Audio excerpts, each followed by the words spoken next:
Raftákn á Akureyri sem verkfræðistofa á rafmagnsviði fagnar þessar mundir 40 ára afmæli fyrirtækisins. Raftákn var stofnað 1. júní 1976. Hjá fyrirtækinu starfa meðal annars verkfræðingar, tæknifræðingar, iðnfræðingar, tækniteiknarar, auk almenns skrifstofufólks.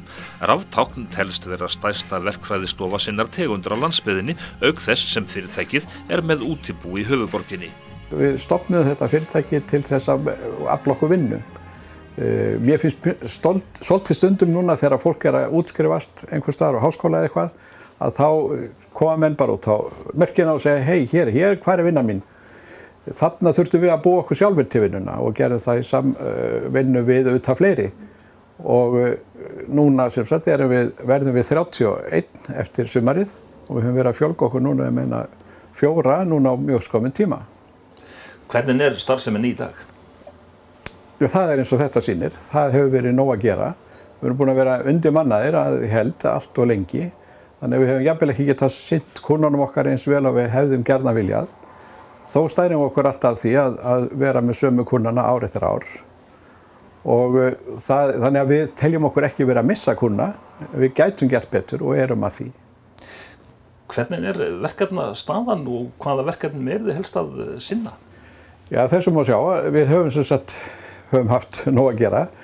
Við erum með dálítil verkefni út all land, það að segja að þetta dreifist býsna mikið. Við erum með Hellisheiðarvirkjun ennþá, sem við byrjuðum með þegar hún byrjaði, og það er langstærsta verkefni sem við höfum verið með frá upphafi. Og þar erum við enn að, vegna þess að það er alltaf verið að breyta og bæta í stýringum. Og það er þar sem vöxturinn fyrst og fremst hjá okkur. Og svo höfum við verið að vinna mikið fyrir Elkem, við höfum verið að vinna fyrir mjög marga trygga kúnna í langan tíma. Nú, ég verð að nefna UA vegna þess að því er nýlokið eiginlega. Að þessi stóra verksmiðja sem að UA orðin núna, þar vorum við í tæpt ár að vinna og það var stærsti kúnninn okkar á síðasta ári. Og svo Samherji að fara í gang út til Dalvík og við vonumst til þess að það verið talað við okkur aftur þegar það fer í gang. Þið takið meðal annars að ykkur að hanna lýsingar í jarðgöngum.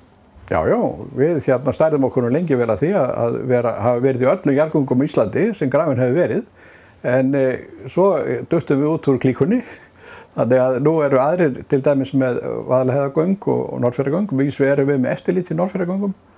En við höfum unnið mjög mikið fyrir vegagerðina og vorum ánægðir með það. Hvernig gengur ykkur að fá hæft starfsfólk? Já, það gengur bara vel. Við fáum umsóknir, þó nokkuð umsóknum og það fyrst og fremst á í þessum stýringum.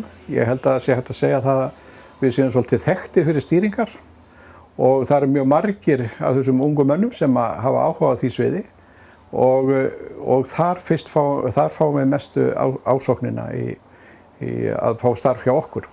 Kannski vegna þessa að við séum þekktir fyrir stýringar. Verkefnastaða fyrirtækis á borð við Raftákn, hún tengd slagkrafti atvinnulífsins? Hversu hratt hjól atvinnulífsins snúast? Já, auðvitað. Það má auðvitað segja það. Sko, við erum langstærstir sem bara í rafmagni. Við erum ekki í neinu öðru, við erum bara í rafmagni. Og við erum náttúrulega stærsta verkfræðistofan út á landi, held ég megi segja. Hinar stofurnar eru náttúrulega aðal samkvæmsaðalarnir okkar, en þeir eru með höfuðstöðvarnar í Reykjavík og eru dreifðir síðan með útibú hingað og þangað. Við snúum þessu við erum með höfuðstöðvarnar hér og erum með útibú í Reykjavík. Fyrir svo að það menn náttúrulega að vinna hingað og þangað út allt land þá héðan. Reyndar erum við pínlítið í útlöndum líka.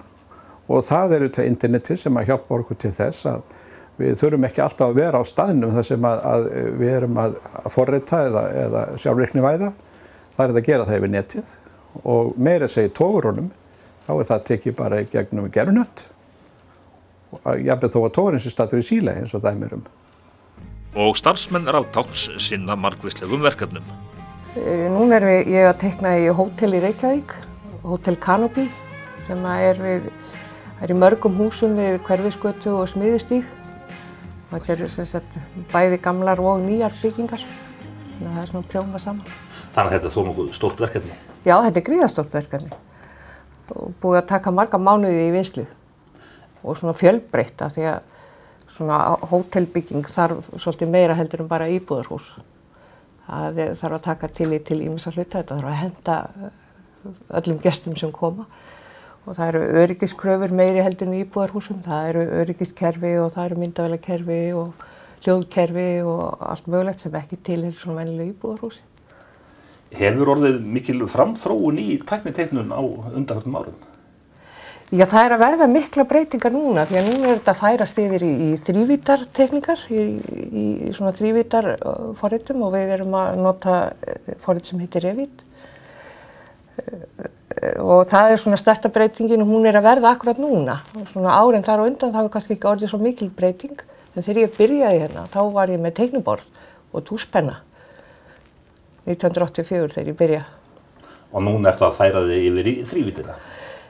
Já, við erum svona að stefna á það að fara yfir í þrívíddarhönnun í byggingateikningunum, en svo er náttúrulega stærsti hlutin eða mjög stór hluti af okkar vinnu eru stýriteikningar fyrir verksmiðjur og veitur og annað slíkt. Og það verður áfram teiknað í svona tvívíðu umhverfi.